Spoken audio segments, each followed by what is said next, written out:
Inside the Circle, Season 12, Episode 5.1. I was gonna say that, man. Like, what are we at with our episode now? We're at point 1 now. We've scrubbed it. I don't know if you ever read 1984. Yes. Okay, well, guess what? There's a guy who works in an office. He gets stuff and he changes it. He gets rid of stuff. He scrubs things. And here we are. We've scrubbed it. This is 5.1. This is the sectional selection show, post-sectional selection show. Sean, we have D3, D2 in this episode, and then we'll go D1. We'll break that up into 2 of them. Sean, let's get right to it.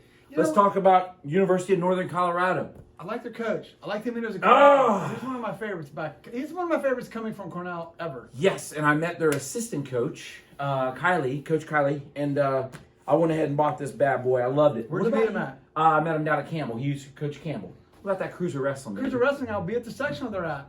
Just a little tidbit there. Upper Arlington. I can't get bumped. They's got to get before me. That's right. These guys gotta Got him. All right, Sean, D3.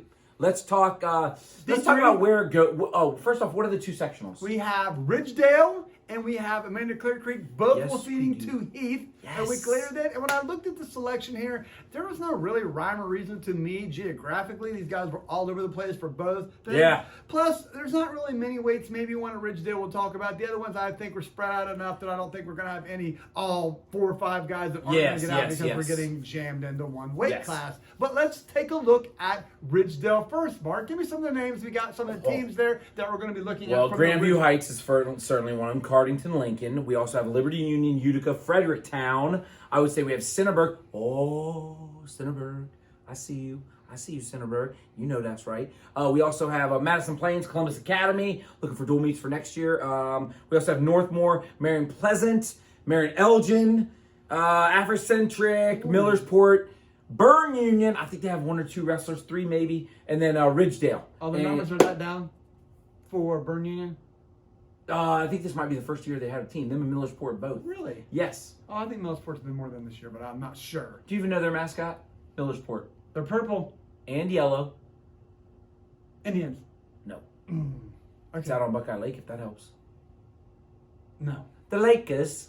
All right, go ahead. I knew that. By the way, Elgin Comets. Boom! Ooh, going back to this, bring that back a little bit. So let's talk about some of the teams there. Yes. I think the top teams there, we're going to go with Elgin as your projected champion of that sectional. They just have good overall depth. They're probably going to fill 13, maybe even 14 weights. In a situation like this, me and you talked about before, you got to have numbers in these tournaments to get those kick-in points through consolations, so forth. I would have Luke Hart, Paz Malone, and our boy Van Gundy. Hey! I love that name, Van Gundy. Probably leading the way for them there. Yes. And second there, we're going to have Pleasant. Pleasant probably has a little bit more star power, maybe staying power than I think Elgin did. But again, they can't pull a full lineup, and that might come problematic. But you look for names like Chase, Griffin, and Meisner as well to lead the way for them. Again, a lot of star power there. Yes, and if there's some Jen Harris scoring, they might be able to get in front. Yes. All right, who's our third best team there? Our third best team there, we're going to go with Northmore there. Of course. Again, they got 3 powerhouse guys coming out of there with Carr, Becker, and Campbell. Yes. They might have a little bit more depth. I don't know if they have enough to push Got you. Pleasant or Elgin for the top spot, but those are the 3 teams that we're going to be looking at most coming out of that sectional. And they will go to the Heath and meet up with the other sectional at Amanda Clear Creek. Do you remember where the Amanda Clear Creek sectional was last year? Madison Plains. Correctamundo! Tell us about this, American. So basically, you're going to be telling me we're going all the way west into the middle of nowhere down to south in the middle of nowhere? Yes, exactly. That's what I was going to say, yes. Okay, there were some of the teams we're going to see at Amanda Clear Creek are obviously Amanda Clear Creek. Mount Gillian from Amanda Clear Creek has to be ain't nobody wanting to drive out. Nobody wants to drive 2 hours, but that is a drive. 3. Mount Gillian will have Heath there, West Jeff, Zane Trace, Northridge, North Union, Reedy, Huntington, Mechanicsburg, Westfall, Paint Valley, Newark Catholic, Delaware Christian, Southeastern, and Cristo Rey of Columbus there. I think this one might be a little bit tougher than the Ridgedale one when you add in Mechanicsburg and so forth. Yeah, good call. I think maybe the top team in all of Central Ohio Division III could be Westfall, and they do show up here. You got Campbell, Bolt, and Wickline, who's probably the front liners behind them. At number 2, we're going to slot in Mechanicsburg. Yes. Again, they're another team that I think would mimic Pleasant, where we are stars where we're stars, but maybe we don't have a full lineup to power to go for team titles there. But look for Fraley and Thomas to lead the way for Mechanicsburg. And then rounding out the top 3, we're going to go with our guy Aiello out there at Reedy. Yes. Leading number 3 with Montgomery and Tyree. Yes. Leading the charge for there. the Silver Knights there. Nice. Both these sectionals have 16 teams in it, so we're kind of even there with no advantage. Yes. But again, probably just a good day of wrestling all the way around. And If there was a team to push Bishop Reedy for the 3rd spot at the Amanda Clare Creek, I think it's the home team Amanda Clare Creek. Possibly. If there was a team to do that. But well, we'll you're see. not talking about their assistant. You haven't beaten the drum about this assistant In for a while. fairness, that's all I'm saying. Assistants make a lot of the difference. Sean, that is our Division 3. And again, they feed into Heath. Sean, let's talk Division 2 now. This one's a little different as far as where your sectionals end I up. think it's a lot different. It's a lot different where your sectionals end up. When we talk about Licking Valley and we talk about Jonathan Alder, those two will not end up at the same sectional. Or the same district. Sean, where do they end up? Well, depending on where you go, if you go to Licking Valley, you're going to head north up to Norwalk. And if you head to Jonathan Alder, you're going to head south down to Wilmington. Boom. So, and these ones are clearly defined by what district we're going to go to. Yes, 100%. That when I'm the coach and I'm a Division 2 coach and I'm choosing which sectional, it's obvious that I want to go to one of the ones that feed the easier, not the easiest or even the easy, but the easier of the 2 district tournaments. And Wilmington apparently is that, based on the teams that selected for Licking. I think when you look at it, everybody in the top 10, with the exception of the Sales, went to Jonathan Alder and pushed everybody else to Licking Valley, which was a huge break for 2 schools at Jonathan Alder and a bad break for one that ended up at Licking Valley. And we'll talk about that in a little minute. But we'll talk about Licking Valley first. It's the easiest of the 2, clearly.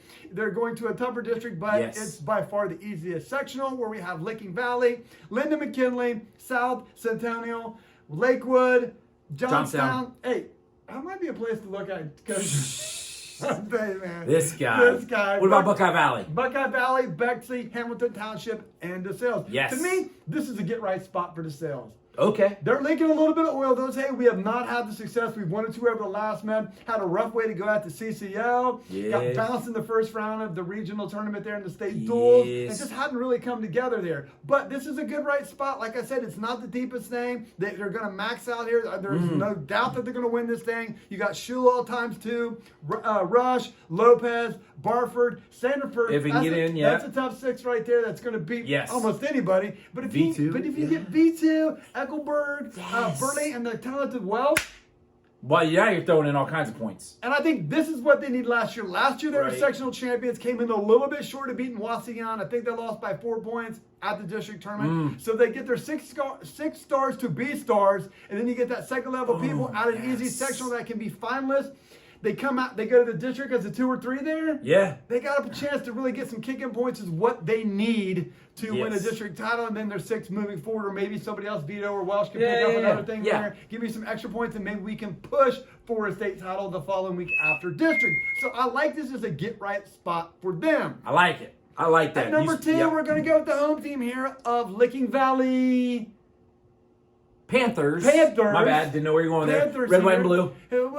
Pretty much will be a solid number 2 here. I think the gap between the first 2 is pretty insurmountable, but I don't think anyone's going to catch them. But leading the way for the Panthers, we have Curry, Douglas, McMahon, and Hornfeck. Yes. So I expect them to have a good showing. I mean, they only have to get in their car and drive like 5 minutes down the road. So Mark says that's a big advantage. We'll talk about that a little bit later, but we like them.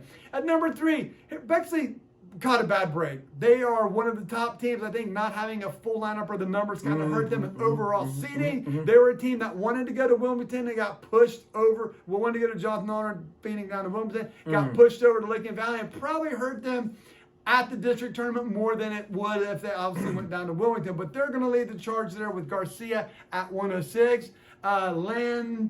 Laverty. will help them out at 44, and then they'll round it out Yeah. with Jala and the upper weights is there. So I think this is pretty clear cut as we talk about the team race, and I think this is going to be, again, an interesting sectional to watch as some of these people, Beacon Valley, Hamilton Township, Lakewood, and so forth, will fight for those spots to get experience next year by attending the district tournament this year. Yes. Now, by far the marquee sectional at Division II is the one at Jonathan Alder. When you look at it, I mean, you got 4, 5, 6. I mean, they all wanted to go here again. Everyone went here and pushed people out other than the sales. But the teams we have competing here are Jonathan Alder, River Valley, Highland. That is a very underrated number 7 coming in. Agreed. I have no idea how they're 7. I have to see the scoring system we came up with. Marion Franklin, Granville, Watterson, London, Whitehall, Hartley, and Bloom Carroll. I don't think they're 9 either. I'm telling you, man, they're a good team. From the bottom to the top, they're a solid team. I think they are. And the big winner out of this sectional, I think, is Jonathan Alder and Hartley. They've benefited mightily with Bexley moving over there. Jonathan Alder now gets their 106-pounder in the mix. Watson at the state tournament. Possibility coming out of Wilmington to get one shark out of the tank. And Hartley benefits from Laverty moving over well. It helps them as well at that weight. So they benefited mightily from this. I don't think anyone thinks that Watterson is not the favorite at this sectional coming in as a team. Give me some of the teams.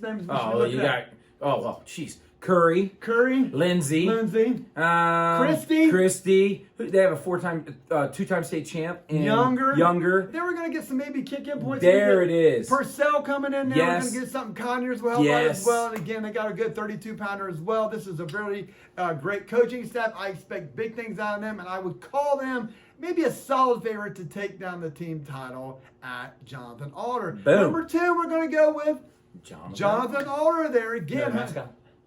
Pioneers. Yes, good job. The Pioneers. That's right. I don't know how anything funny to say with that. But the Pioneers, we're going to pencil in at number 2. Mark loves the home team in these situations. Again, another well-coached team there. They got the big hitters with Watson. You know, a guy I really like is Junior Anderson at 113 for them. How can you not? That dude is a gamer, man. Yes. He doesn't care if he's wrestling an Olympic champion. Go out there and try to win. He truly will try to win. Yeah, I agree. He is a kid who is not afraid of the big lights at all. I cannot wait to see him progress through in his career at high school. A guy I really do like. So we got Anderson at 113, and then we got the brothers there. Croningers. Maybe they can get some kick-in points from like Byron and some other younger guys they have on the team, and that should solidify them at number 2. At number 3, who we got number 3 there? Probably the most underrated team seating-wise in any of these sectionals Division II is Highland. Highland, yes. I was about to say yes. I think both them and Bloom Carroll might be fighting for this 3rd spot.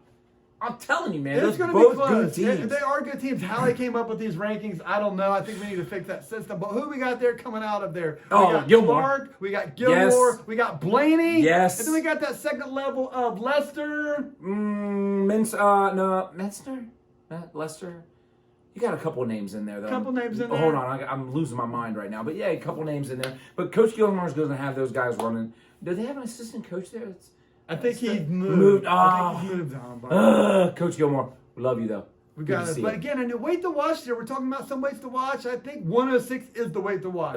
Whatever 4 people come out of this, there's some pretty good ones there. Whatever 4 come out of this sectional will win matches down at Wilmington. And we may get 1 or 2 placers out of there. We got to see how it unfolds. Things can happen. But that's how we think that's going to unfold and a weight to watch at those sectionals. So this is your Division II, Division III roundup here. Really not a lot. It's pretty much clean cut. The chaos was all in Division I because everyone fell asleep at the wheel and was just waiting for somebody to go to Maryland, but nobody wanted to go there before we get to that point, though. So congratulations for having a great season. Good luck to everybody going forward, and stay healthy between now and the sectional tournament. And now you are inside the circle.